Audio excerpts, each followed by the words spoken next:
நண்பன் பெண்ணுடன் காமமா காதலா? இதுவென்றில் கமாண்டில் முடிந்தால் சொல்லிவிட்டு செல்லுங்கள். நான் அஜய். எனக்கு சுஜய் என்ற நண்பன் இருக்கின்றான். நாங்கள் 2 பேரும் சிறு வயதில் இருந்து நல்ல நண்பர்கள். எங்கள் நட்பு உயிரை கொடுக்கும் அளவிற்கு நட்பு. அனைவரும் எங்கள் நட்பை பெருமையுடன் பேசும் அளவிற்கு நட்பு.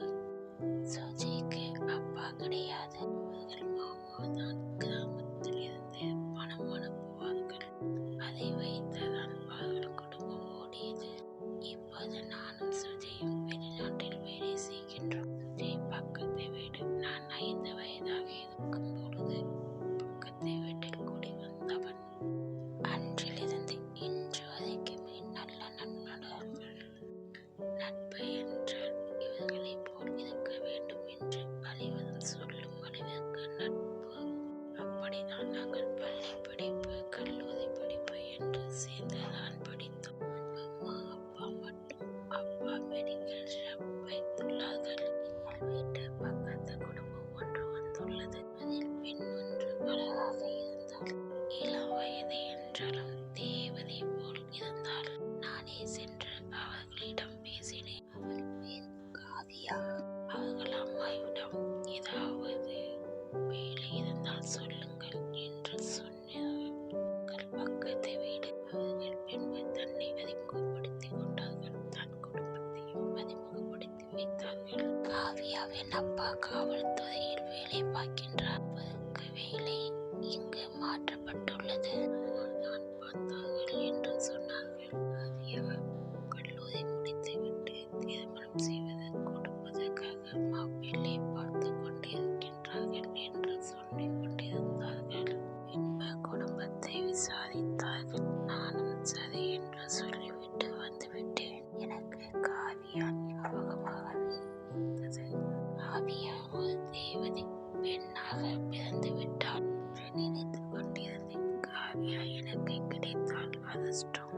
அவள் என்னை பார்த்த பொழுதெல்லாம் எனக்கென்று இவள்தான் மனைவியாக வர வேண்டும் என்று நினைத்துக் கொண்டே இருந்தேன். ஆனால் சுஜயுடன் இதை பற்றி நான் பேச முடியவில்லை. காவியாவுடன் பேசிவிட்டு காவியா பதில் சொன்ன பின்பு சுஜயுடன் சொல்லலாம் என்று நினைத்து அப்படியே விட்டுவிட்டேன். பின்பு மனதை தைரியத்தை வளர்த்து கொண்டு நானே காவியாவிடம் போய் பேசினேன். அவளுக்கும் என் மேல் ஆசை இருந்தது என்று அன்றுதான் எனக்கு தெரிய வந்தது. அவளும் என்னை விரும்புகின்றாள். நாளன்று நான் வீட்டுக்கு சென்றேன். அன்று என்னை பிடித்து விட்டதாக சொல்லிவிட்டாள். இருவருமே காதலிக்கின்றோம். லீவு கிடைக்கவில்லை. வந்தவுடன் சொல்லிக் கொள்ளலாம் என்று அப்படியே விட்டுவிட்டேன். நான் காவியாவுடன் பேசுவது தனிமை கிடைத்தால் சின்ன சின்ன ஊடல் நாங்கள் செய்து கொள்வது இப்படியே சென்றது. என்ற சுஜயின் அம்மாவுக்கு நெஞ்சு வலி ஏற்பட்டுவிட்டது. நானும் மருத்துவமனையில் சேர்த்தேன். சிகிச்சை பலனின்றி இறந்து விட்டார்கள். பின்பு என்ன செய்வது என்று தெரியாமல் மாமாவிற்கு தகவல் கொடுத்தேன். உடனே வந்து விட்டார்கள். சுஜிக்கு போன் செய்தேன். உடனே வந்து விட்டான். எங்களும் நல்லபடியாகவே முடிந்தது. சுஜிக்கு நானும் அவனும் வெளிநாடு சென்று விட்டோம். எனக்கு வேலை அதிகமாக இருந்ததால் காவியாவை பற்றி சொல்ல முடியவில்லை.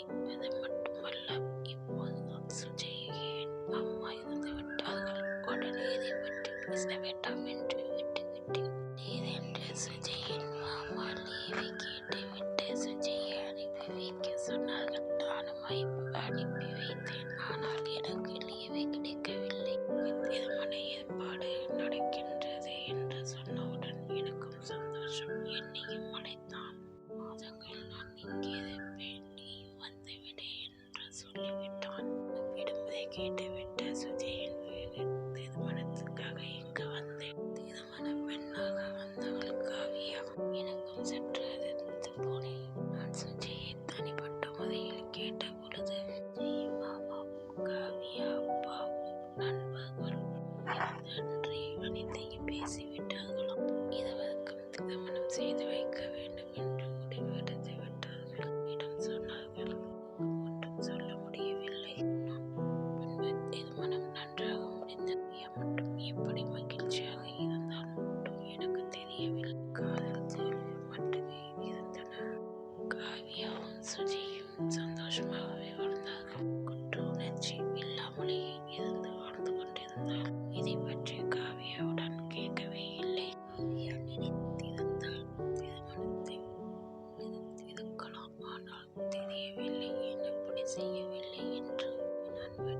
செல்ல விட்டுவிட்டு அப்பாவின் மெடிக்கல் ஷாப்பில் நான் பார்த்துக்கொண்டு பின்பு சுஜி வெளிநாடு சென்றான். அவன் மனைவி என்னை நன்றாக பார்த்துக் கொள்ளும்படி சொல்லிவிட்டு சென்றான். அப்பாவும் அம்மாவும் வேலைக்கு இடமாற்றம் சென்று விட்டார். எங்கள் அப்பா அம்மா எங்கள் நண்பனின் கல்யாணத்துக்கு சென்று விட்டார்கள். 5 நாட்கள் ஆகும் என்று சொல்லிவிட்டார்கள். போகவில்லை. எனக்கு போகும் சூழ்நிலை ஏற்படவில்லை. மட்டும் சென்று தேவைகளை வாங்கி கொடுத்து விட்டு வீட்டுக்கு வந்து விடுவேன். பேசுவதில்லை. பின்பு காவியா வெகு நாட்களுக்கு பிறகு என்னிடம் மனவிட்டு பேசினான். என்னை மன்னித்து விடுங்கள். என் குடும்பத்தில் நான் எதுவுமே சொல்ல முடியவில்லை, செய்ய முடியும். என்னை மன்னித்து விடுங்கள் சொன்னவுடன் அந்த நிமிடமே மனம் மாற்றிவிட்டேன் என்று சொல்லி நான் வீட்டுக்கு சென்றபோது மழை அதிகமாக பெய்தது. போக வேண்டாம் என்று சொல்லிவிட்டான். நானும் அங்கேயே தங்கிவிட்டேன். எங்கள் காதல் மறுபடியும் தோன்றியது. பியா அந்த இடி சத்தத்தை தாங்க முடியாமல் என்னை கட்டிப்பிடிக்க